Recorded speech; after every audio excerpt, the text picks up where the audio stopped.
కేంద్ర మంత్రి రామ్మోహన్ నాయుడు గారితో కలిపి అరసవెల్లి దేవాలయానికి వెళ్ళినటువంటి సింగర్ మంగ్లీ మీద చాలా పెద్ద ఎత్తున విమర్శలు వచ్చాయి. ఆమె పెద్ద ఎత్తున ట్రోలింగ్కు గురయ్యారు.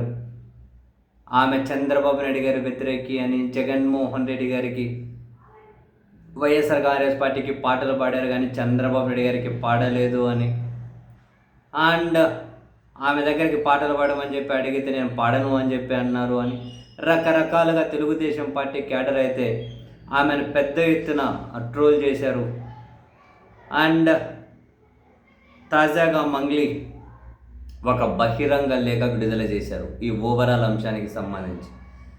ఆ లేఖలో ఆమె ప్రధానంగా ఏమంటారంటే, 2019 ఎన్నికలకు ముందు నేను వైఎస్ఆర్సీపీకి చెందిన కొందరు నాయకులు నన్ను సంప్రదిస్తే పాట పాడాను. ఇతర పార్టీలకు సంబంధించి ఏ ఒక్కరిని నేను ఒక మాట అనలేదు, ఒక మాట విమర్శించలేదు.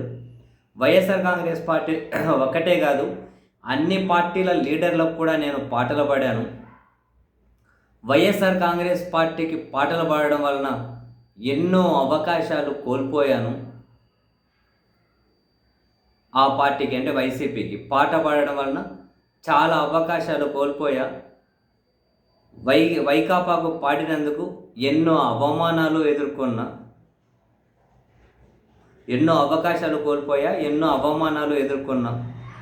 నా పాట ప్రతి ఇంట్లో పండుగ పాట కావాలి కానీ పార్టీల పాట కాకూడదు అన్నది నా అభిప్రాయం. కాబట్టే 2024 ఎన్నికల్లో ఏ పార్టీకి నేను పాటలు పాడలేదు. తెలుగుదేశం పార్టీ అధినేత చంద్రబాబు నాయుడుకి నేను పాట పాడను అన్నది అవాస్తవం. రాజకీయ లబ్ధి కోసం నాపై తప్పుడు ప్రచారం చేస్తూ ఉన్నారు.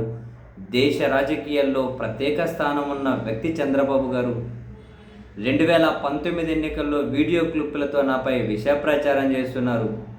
నాకు ఎలాంటి రాజకీయ అభిమతాలు కానీ పక్షపాతాలు కానీ లేవు.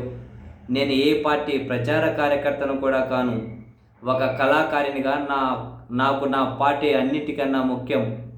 నా పాటకు రాజకీయ రంగు పులవద్దు.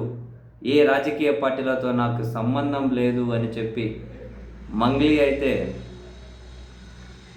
ఒక బహిరంగ లేఖ అయితే విడుదల చేశారు. మరి లేఖ తర్వాత టీడీపీ క్యాడర్ ఏమన్నా శాంతిస్తుంది లేదు తెలియదు. వైకాపాకు పాడడం వలన చాలా అవకాశాలు కోల్పోయాను, ఎన్నో అవమానాలు కూడా ఎదుర్కొన్నాను అన్నారు.